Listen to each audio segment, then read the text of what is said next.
pertama, anak-anak, berkaitan dengan perlunya memelihara alat reproduksi ini, alat reproduksi adalah bagian tubuh yang memiliki fungsi yang sangat penting bagi tubuh. Kesehatan alat reproduksi juga harus dijaga dengan baik. Nah, anak-anak bisa lihat di sini, ini merupakan alat reproduksi untuk perempuan. Nah, ini adalah alat reproduksi untuk laki-laki.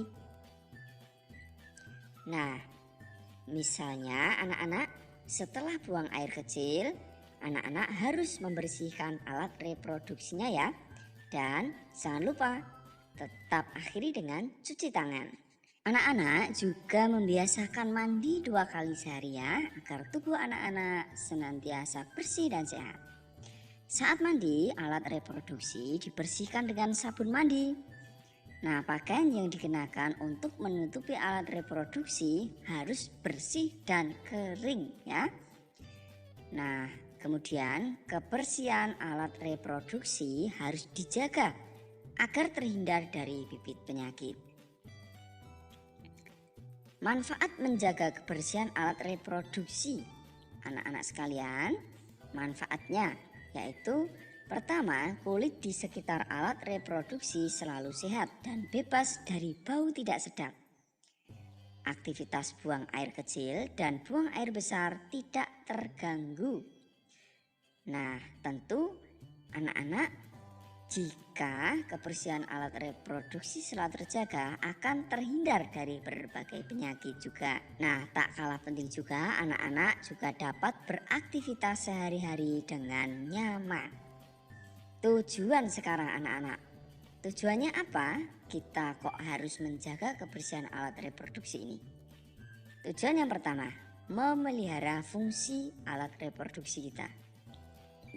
Kedua, menghindari munculnya aroma tidak sedap pada alat reproduksi. Berikutnya, mencegah terjangkitnya penyakit pada alat reproduksi kita.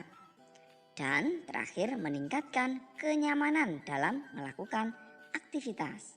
Jadi kalau alat reproduksi kita itu terjaga dengan baik atau bersih, kita bisa melakukan berbagai aktivitas dengan nyaman, bisa belajar, bisa makan, ya, bisa berolahraga dan lain sebagainya dengan nyaman. Untuk materi berikutnya ada perilaku dalam memelihara kebersihan alat reproduksi ini. Nah, perilaku yang dimaksud yaitu menjaga kebersihan dan kesehatan alat reproduksi ini sangat penting anak-anak. Anak-anak dapat menggunakan sabun atau sejenisnya untuk menjaga kebersihan alat reproduksi. Jadi, sabun ini sangat bagus sekali anak-anak untuk membantu membersihkan alat reproduksi kita. Nah, bagian tubuh lainnya, misalkan tangan, juga perlu dijaga kebersihannya. Dan tangan yang kotor menjadi jalan masuknya bibit penyakit. Jadi, biasakan dan sering-sering cuci tangan. Nah, cara memelihara kebersihan alat reproduksi kita untuk kesehatan reproduksi ini adalah keadaan sejahtera fisik, mental, dan sosial secara utuh terkait fungsi, peran, dan sistem reproduksi. Itu pengertian dari kesehatan reproduksi anak-anak. Nah, kondisi sehat tidak berarti bebas penyakit atau kecacatan, tetapi sehat secara mental dan sosial kultural. Untuk mencapai derajat sehat, anak-anak harus memelihara kebersihan alat reproduksi. Nah, cara memeliharanya bagaimana? Pertama, kita harus rajin dan sering-sering cuci tangan. Tangan ini biasa digunakan untuk menyentuh benda. Dapat jadi benda yang disentuh atau dipegang itu kotor, sehingga kita harus sering-sering cuci tangan menggunakan sabun. Lalu setelah buang air, anak-anak perlu mencuci tangan seperti yang Pak Guru sampaikan di awal tadi ya. Jika tidak dicuci, tangan menjadi tempat kuman berkembang biak.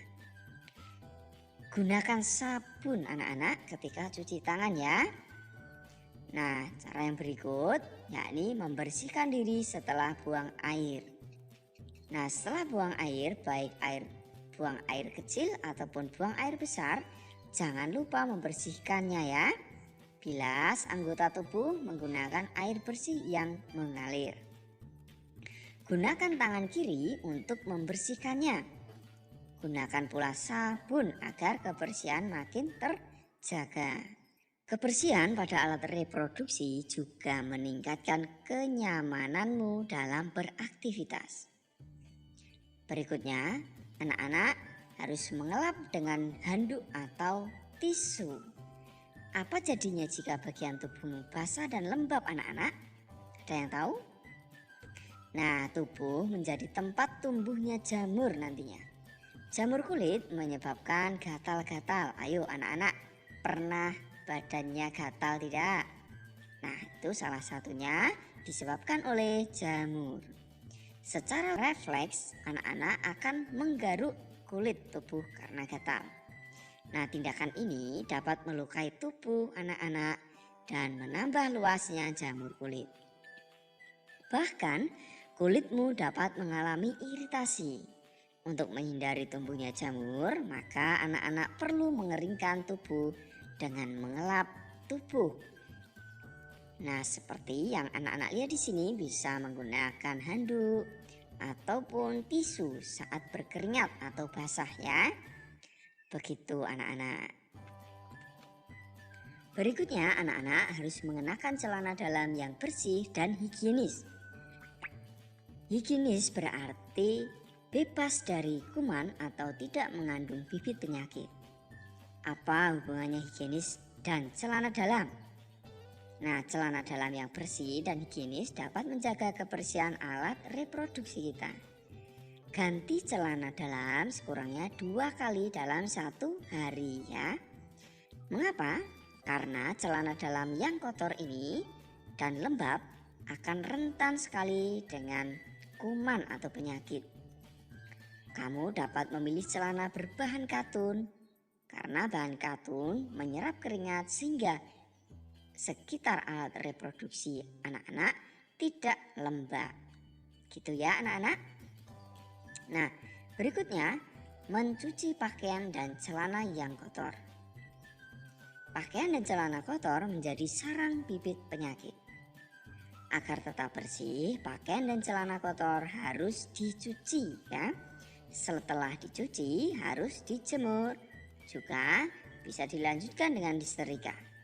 Nah, anak-anak, Pak Guru mau tanya anak-anak di sini, siapa yang sudah bisa cuci pakaian sendiri? Ayo, coba jawab di kolom komentar ya. Siapa yang sudah bisa mencuci pakaian sendiri atau bisa membantu orang tua saat mencuci pakaian? Nah, berikutnya anak-anak kenakan celana yang longgar atau tidak terlalu sempit. Amati cara berpakaian teman-teman anak-anak.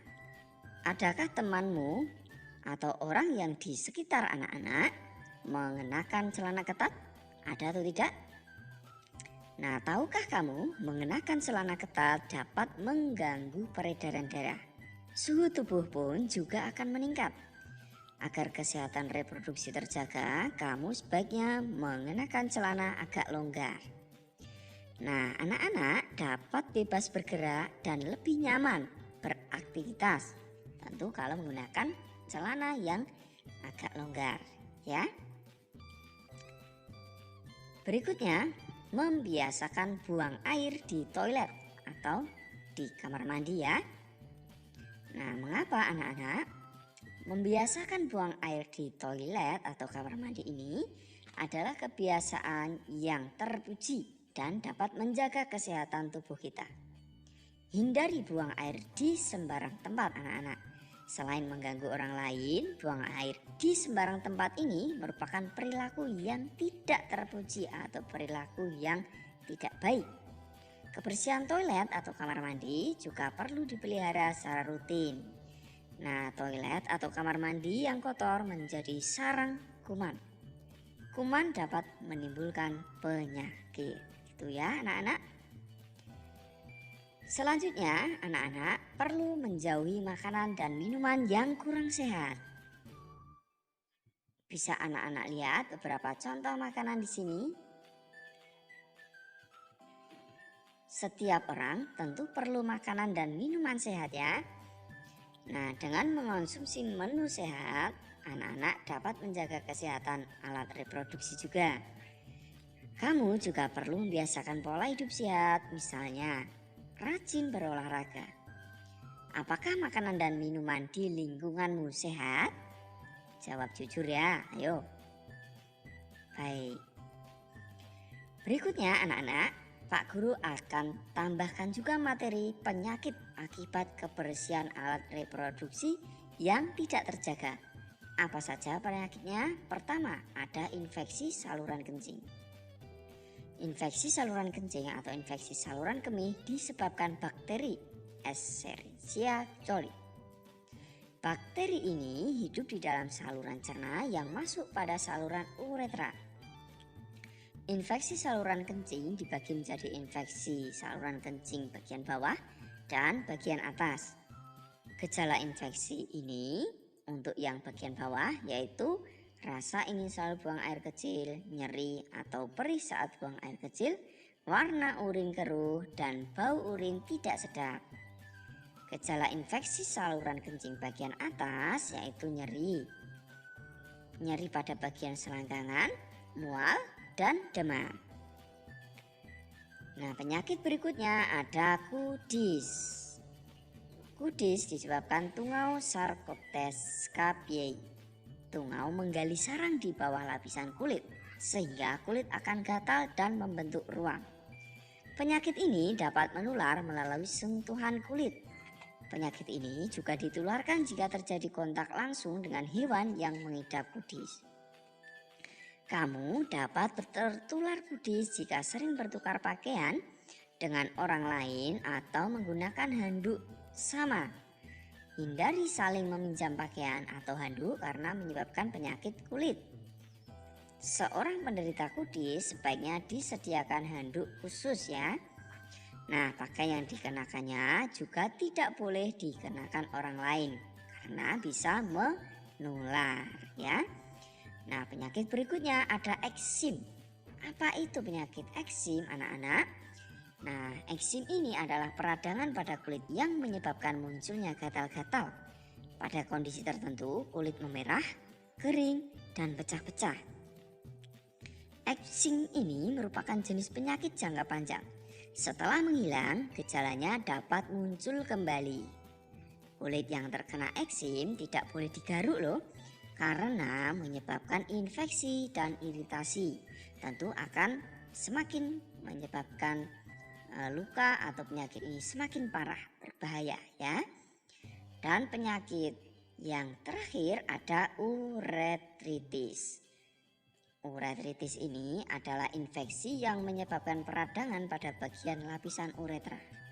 Lapisan uretra adalah sebuah saluran kecil yang berfungsi mengalirkan air kencing keluar tubuh. Bisa anak-anak lihat pula di gambar di sini ya, uretra.